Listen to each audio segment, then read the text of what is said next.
မြမမီရဲ့ရွေးရမွေးနေ့တစ်ခုဖြစ်တဲ့ပင်နီရှီယာ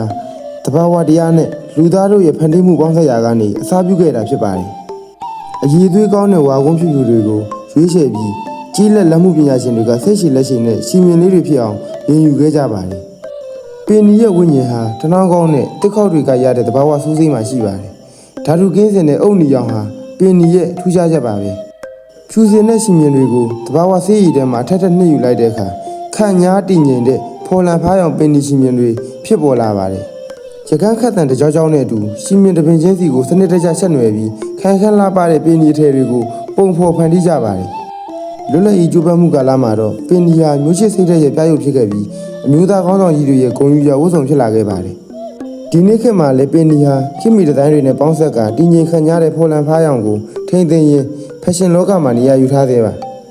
တဘာဝရဲ့လက်ဆောင်မြန်မာတို့ရဲ့လက်မှုနုပညာဖြစ်တဲ့ပင်နီရှီယာကျွန်တော်တို့ယဉ်ကျေးမှုရဲ့မပြောပြနိုင်တဲ့တန်ဖိုးကြီးအမွေအနှစ်တစ်ခုပဲဖြစ်ပါတယ်